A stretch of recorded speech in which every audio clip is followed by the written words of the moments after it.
I'm doing okay. How are you doing? Good. Doing good. How- A lot of rain, huh? Yeah, it's been raining a lot here recently. It's sort of the opposite of last summer where we had a drought. Now it's just a bunch of rain. I know. It's crazy. It's crazy. First thing this morning I came in, we're trying to put a new roof on the building Oh, here. really? And so it's been really hard to get supplies. And so the roofing places are all backed up because, the shipping stuff from coronavirus, all that kind of stuff. Anyway, so this morning was spent running around checking where the leaks are coming in today. And today they were coming in over top of all of our paper products. Oh, that sounds like a lot of fun. Yeah. Toilet paper. It's going to be fun Why to is this shake. toilet paper all wrinkled and, and crunchy? It's pre-used. I'm not probably supposed to say that. So Maybe now we you should know if you see the toilet paper all wrinkly here when you come to church, that's why. It's just There you because of the go. roof. Yeah. Yep, being good stewards of our money. Yeah. So how was things at Skyrocket yesterday? It was okay. This was one of the sermons where, Saturday night up late, it just came more difficult, and we've talked about that a lot before, is that sometimes the sermons are easy, sometimes they come difficult. And last week's, for some reason, it just came a little bit more difficult, but who knows? How about for you? Yeah. It's funny. I found that this was a tough one also. And in fact, when I saw you Sunday morning on your way up to Skyrocket, I just told you, I just kind of rewrote a bunch of it. Yeah. Because there was a portion of it I was like unsatisfied with it. And so it was funny. Like I was up in the middle of the night thinking, well, what if I did this? And what I could change that kind of thing. So I don't know. You ever do that? I don't know. I've never really changed it last minute. What I do is I always save a little bit for Sunday morning. And so I save like the blessing for Sunday morning. Yeah. I save, and I'll always make a few edits, but I've never been gutsy enough to change the whole thing. Well, I didn't in the change- morning. I didn't change the whole thing. I was like, that's probably something that comes with experience, being able to do that. Well, it's funny though, because you work on it for a week. You spend all week working on it, and then you're like, come Sunday morning, feel like, it's not ready. This is terrible. Yeah. What did you end up talking about? Well, so you changed. What did you change it to? Well, I didn't change a whole lot. I just kind of changed the way it comes out. Okay. But the thing that I was really struck by is, we're talking about blessing, and these people who are, the people of God, they're the blessed people of God, the children of Abraham, and then I get to wrestling around with the fact that, man, these people were slaves, and they lived under atrocities, and they suffered so much. And how can you really be blessed and still live as a slave? Or, and so we picked up in, where did we go today? Numbers 6:22, where Moses is telling Aaron, God tells Moses, this is how you're to tell Aaron to bless the people. And then I was just struck with the fact that, wow, these are not, we don't consider this blessing. Yeah. Their lives didn't seem very blessed to us, And so, just a different dynamic. So then we have to really kind of redefine what it is to be blessed. Because what do you think of when you think of a blessed life? Well, it's sort of been changing just because of the series. But previous, to the series, when you think blessed, you think that God's looking out for you, right? And so that means from big things that, I was blessed because, God destined my spouse and I to meet each other, or God got me that job, or God helped our family move to a better location. Or, it's normally something that's good, something that I like, something that improves my life. I feel like that's probably the easiest way to say it, is an improvement in our living conditions. We tend to say, oh, that's what it means to be blessed. Right. Obviously not anymore after the series, but that's, I feel like that's just the lingo we say, God really blessed me with this opportunity. God blessed me with this, anything that we perceive as positive. We never say God blessed me, with a really difficult time to grow in patience. We never say stuff like that. Yeah. God blessed me waiting in line for 2 hours, at the DMV. And I was able to become more patient and understanding. We never say stuff like that because that's not a blessing, right? Well, it doesn't seem like a blessing. Yeah. I mean, it's not what we would consider a blessing. So, so I talked a little bit about how I had a friend who died of cancer. And he believed right up to the very last breath, he believed that he was blessed. And I'm thinking, man, that's how can you be blessed and still be cursed with cancer or and that kind of thing, that it's not our definition of being blessed. And I think part of it too is a lot of times I know it's sort of a look on the bright side kind of things. Like we thought it's like, oh yeah, stuff is going, and I've tried to think this way before, stuff is going bad in my life, but I'm still blessed because of this. But even that is a bad understanding of this word blessing. It's not, I'm going through a rough time, but I'm blessed because I have a home, I have this. That's still a misconception of this word blessing. Yeah. It's not all this stuff is bad, but let's look on the bright side of things and look at all the blessings I have. No. That's still not what being blessed means. Yeah. So how did you really define blessing then, looking at, if you were focusing on, the Jewish people and how they were slaves and yet they were still blessed? How did you sort of then pull out this definition of blessing and what it really means? That's a great question. I think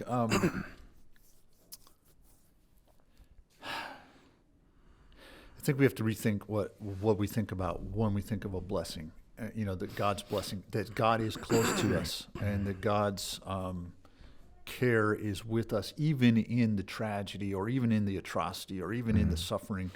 That God hasn't abandoned us, and so I unpacked the passage in Luke, because I spent like the first 3/4 of the sermon kind of building up how, here's what these people are. They're not blessed. Yeah.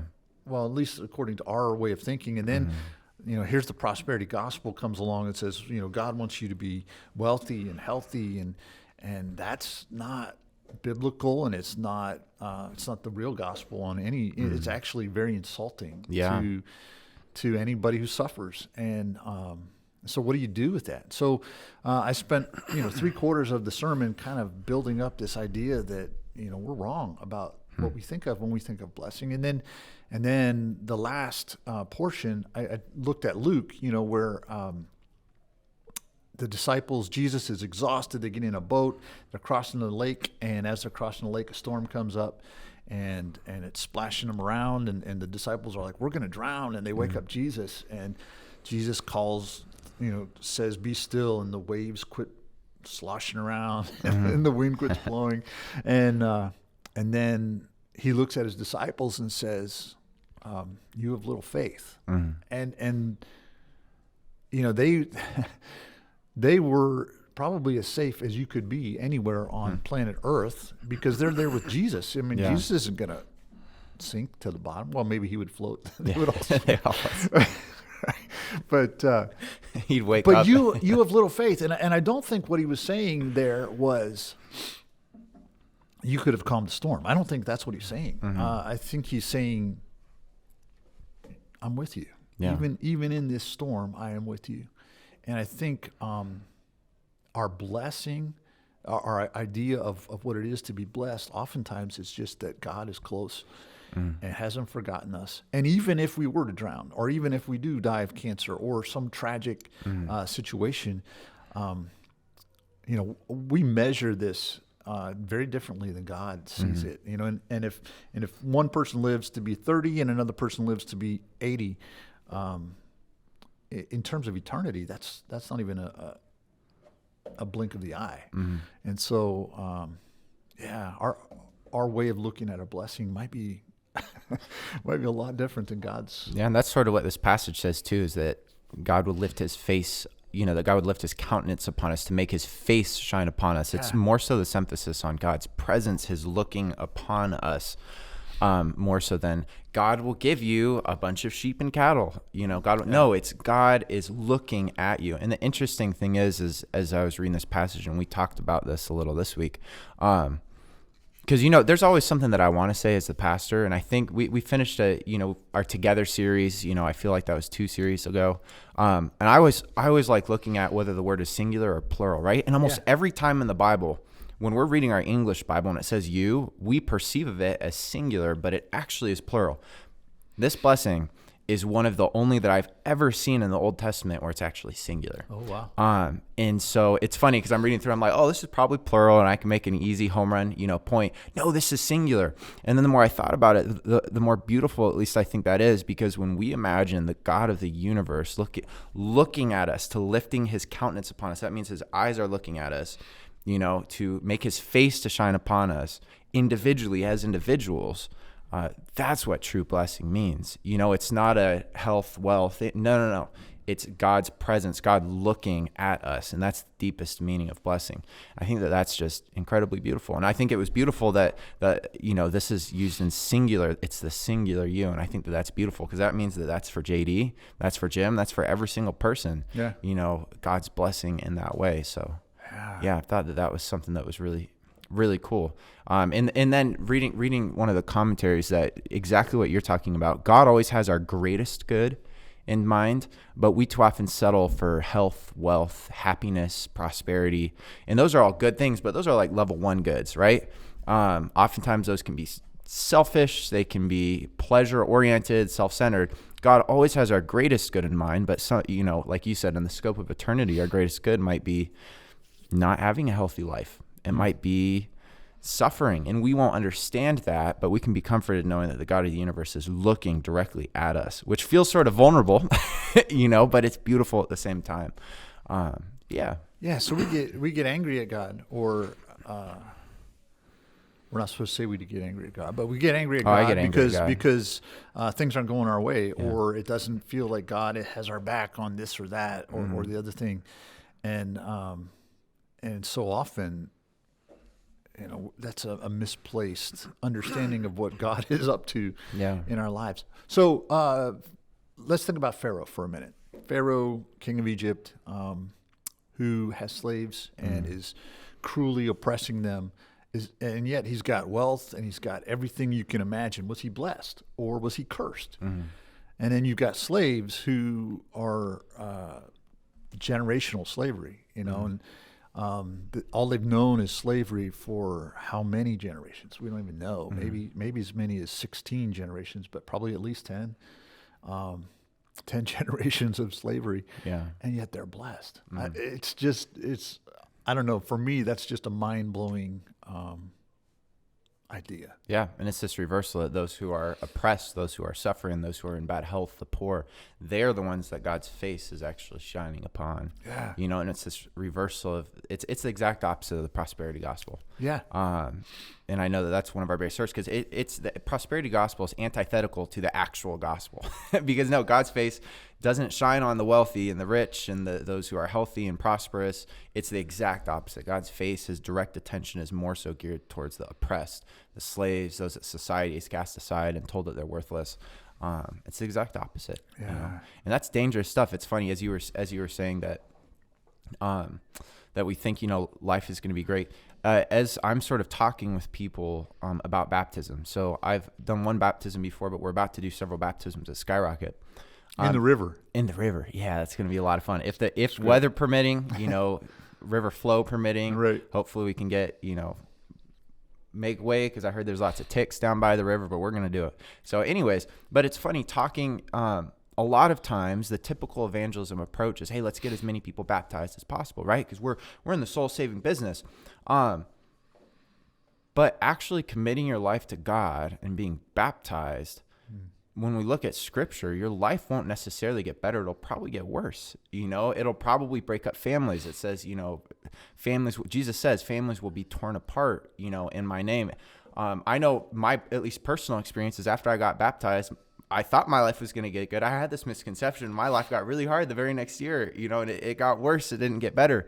But we're promised with God's blessing, but we got to make sure that we're explaining that, hey, when you make this decision to follow Jesus, God's blessing isn't great by the worldly standards. It's actually pretty terrible, as in the sense that, if you're doing things right, a lot of this judgment, this hate, bad times will probably fall upon you, but the deeper blessing is there, of God looking upon you, his eyes shining on you. And that's something that I feel like we have to make clear, to people as they're getting to know Jesus, because the depth of the heart, really isn't for health and wealth. We might think that that's what we want, but deep down, we desire something so much more, and that's to be known by God, and to be known by each other. And, we have to pull that out of people to talk about it and to make it known that, hey, no, life is so much more than about you. It's so much bigger than that. Jesus comes along and says, in this world you will have trouble. Yeah. But take heart, I have overcome the world. I mean, so yeah, I think you're right on that. That sometimes we think somebody's blessed who's really not blessed, but the suffering is really temporary. Because even if you're blessed, even if you have it all, you only have it all for a moment. Yeah. Because our lives are only a moment. And that's just such an incredible thing. And I don't even know. When we think of a long life, it doesn't feel like a long life. It's not in the when you zoom back in perspective, it's not long at all. The world's been around for a very, very long time. People are going to go on in 100, 200 years. Probably no one will remember who you are. And that's that. 100 years? Yeah. 100, 200 years. Or maybe less. Maybe 10, 20. 3. Yeah, and it's depressing to think about that, but we have to think about our lives in that perspective, because it's not all about us. Right. It's not. So, yeah, good stuff. One thing that I wanted to share that I thought was really, really cool. I connected this passage. So God commands Moses to tell Aaron to bless the people of Israel with this, right? Aaron and their priests, they're sort of like pastors, so they're sort of like me and you, right? So we as pastors are commanded to bless our congregations, to bless the people. But the interesting thing is I brought in 1 Peter 2, where it's talking about the priesthood of all believers. And that through Jesus, it says through Jesus' mercy, and I'm paraphrasing here, but I would encourage, I'd encourage you to go look at it, 1 Peter 2, and I think I'm quoting that right because I don't have my notes in front of me. I'm very forgetful, but I'm almost positive it's that. It talks about how we are the priesthood of believers through Jesus' mercy, that every single one of us are called into God's royal priesthood. And so if all of us are priests, then this command, if we can, sort of use this redefinition through the new covenant, through Jesus' blood, through Jesus' grace upon us, that all of us have this authority. So that's what we talked a lot about this week, is who gives us the authority to bless? Who gives us the authority to pray, to proclaim forgiveness and mercy? Because a lot of the stuff that we talk about on Sunday is pretty bold. When you think about it, it's like, who gave us this authority? Because we know behind the scenes, we're just messed up, normal, people. So who gave us this actual authority? And that's what 1 Peter 2 talks about, is through Jesus, we have this authority. But not just us, every single person does. And so blessing is so, so important because it's God's task to us. It was God's task to Aaron and the priests, but now all of us are priests. And so it's all of our jobs to proclaim blessings over people. And I think that that's super, super beautiful because a lot of times, we might feel called to pray over someone. Social anxiety is on the rise. It just is, with the younger generations, especially after COVID. I know I have prayer is not my strong suit, coming up with prayer off the top of my head, because I just like to keep it short and simple, and then I'll get nervous, stutter over my words. The beautiful thing is God commands Aaron to say these exact words. And so the cool thing is we as believers, we can go to the Bible, we can pull out these blessings and pronounce them over people's lives. Not only we should be doing that. God commands us to be blessing people. And so it was funny this week, and reading this week, the blessing that we do at the end of the message, it went from, this is a cool thing that we do, to, no, this is something we're commanded to do by God. And not just me and you, but it's something everyone, every member of our congregation is commanded to bless people in the name of God. And that's cool. It's a cool task. And I think it's beautiful. Yeah. Yeah. So that's a great point. And sometimes the blessing is in words, and sometimes the blessing is otherwise. I mean, you can bless people with your presence. You can bless people with, there's thousands of ways. Of course, you're talking about speaking a word of blessing over them, and that's true and good. Why do we speak a blessing? If I speak a blessing over somebody, but it doesn't make them rich, or if I speak a blessing over them and it doesn't take away their problem, why should I do it? I mean, what good does it do for that person? I mean, that's a hard question. It's sort of like the question, like, why do we pray when a lot of times just nothing happens? Yeah. I don't think I have the answer for that. Sorry about that. Well, I mean, I don't have the answer really for why we pray either. It's like, because there's a lot of times where we pray for something, and does it actually make a difference? Who knows?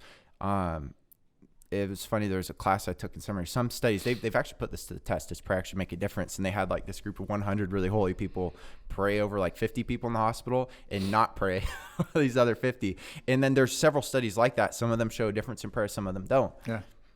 Does prayer actually work? Does blessing? Why do we bless people? Does that actually work?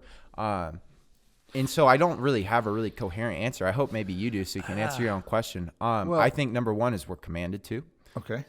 Number two is there's sort of this beautiful interchange. Words have power. Yeah. And there's this interchange where in pronouncing a blessing over someone, it reaffirms a deeper truth. So I know I forget, even though I know that God's face shines upon me, I forget it all the time. Yeah. And having you speak that truth over me, reminding me of the deeper truth of God and the world, it's really important. And so it might not change anything, but it's good to remember, there's this interchange that happens in between people where, it's good to this collective memory. I'm sort of just scrambling for tiny reasons, but they're all sort of just added up for why, I think it's important, but there's no real one home run answer. No, I think you're totally onto it. God's invisible, and we get distracted by all the noise and all the confusion and all of the stuff in the world. And when you speak a blessing over someone, you are reminding them of the invisible God and God's will in their life and God's activity in the world and in their lives. And so I think it changes the perspective of the person who's hearing the blessing. And I think that we're unaware of maybe how that blessing might touch that person. There's supernatural stuff out there. And we just don't know how it works. And we've heard too, where 2 or 3 are gathered, God's presence is there. So there's just some interesting dynamic. And I don't think it's necessarily words. What if you're mute and you can't speak? Still signing a blessing, incredibly important. Because I think the power is when it's not just one person, but when it's the same as blessing is it's sort of like collective prayer. That there's this interesting power, spiritual power that happens. Yeah, and in some way, we're changed a little, and I don't get it, and yet I know, like we sang the song "The Blessing" at the end of the service, and I felt good. Yeah. I mean, I heard it was really powerful, actually. Yeah, it was. From someone. It was really powerful, and it was just one of those things where you walk away and you feel like something happened, even if you can't describe it. Yeah, it's amazing. And that's the most beautiful things of the world is you can't really describe them. You can't describe really why you do it or what happens, but it's good. Just is. It's kind of like love, right? Yeah, there you go. You can't quite describe it, but you got it, and you got to express it. What were some of the practical takeaways?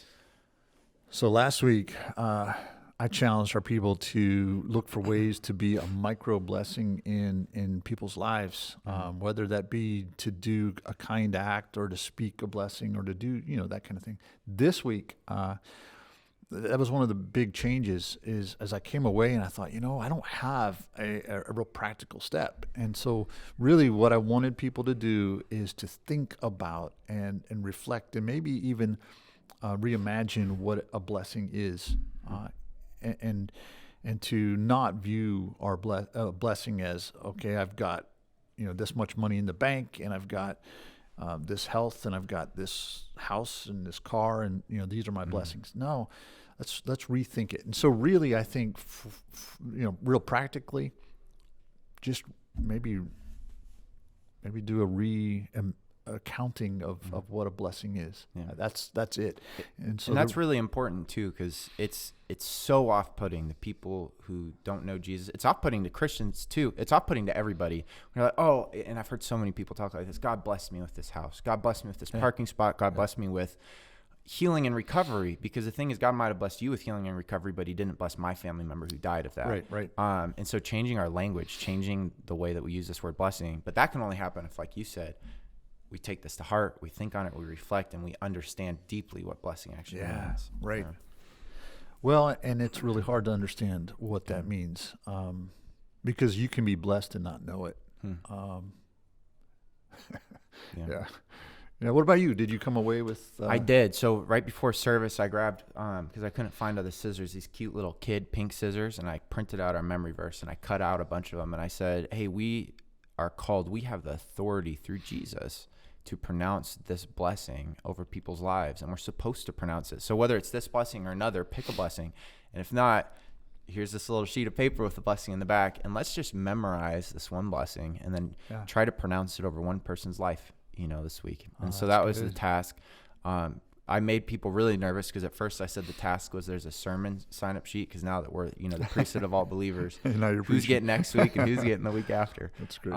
It's funny. A few members actually took that seriously, and they said that their heart completely sank because they thought I did a real good job of pretending I was serious during it. But no, that was the task, is just, hey, practically, let's figure out a way to bless someone's life this week. And it might feel awkward, but we might just be surprised at a conversation that happens, just saying, hey, can I say this over you? I don't know. We'll see. I look forward to hearing, if it went well or terribly next week. It's good. Yeah. And then I did the blessing. I did the blessing at the end of service, and so then I said, so I'm off the hook. I'm off the hook. I just blessed everybody in the room. I just blessed everybody. So I did my homework. That's funny. Yeah, and people are really open to that. Yeah. I've found, like, even with strangers who are in some kind of need, a couple of times I've walked up to them and talked with somebody who was obviously in distress, and I've said, can I say a 5-second prayer or a 10-second prayer? And they're like, yeah, because it's 10 seconds. You could say, can I say a quick blessing over you? And a quick blessing, okay, this person's not crazy. They're not going to keep me here forever. I can endure it. And then the next thing you know, you've said a blessing, and it actually matters somehow in their life, because it reminds them of this invisible God who's active in their lives. And it just matters. It does. Yep. And the beautiful thing about a blessing versus a prayer, as great as prayers are, what I like about a blessing is I'm always afraid that I'm getting in the way. Yeah. That my insecurity will get in the way, my pride, my selfishness, my sinfulness, whatever it is. A blessing, it's harder for you to get in the way because you're quoting God's words from Scripture. You know what I'm saying? Right. And so that's it helps when you're insecure about that authority that you have, especially getting used to the authority that we have in Jesus. Of being able to quote something rather than having to come up with it, off the top of your head. At least there's something comforting about that. And it's why it's so important to memorize, the Bible too. Yeah. It's something good. I need to do a lot better at. I would probably get it wrong if I was trying to come up with may the Lord give you four more cars, and may you get a big increase in your salary, whatever. I'd get it wrong if I was trying to come up with something. That's true. We'll always find a way to mess it up. That's just life. Well, good stuff. Yeah, so we're going to continue on in the series, and it's been fun, and it's been educational. Even even as we're teaching it, we're learning. I'm learning a ton. Yeah, about what it is to be blessed, and how maybe we've misinterpreted the whole thing. I look forward to next week too. Yeah. So Monday matters. We'll catch you soon.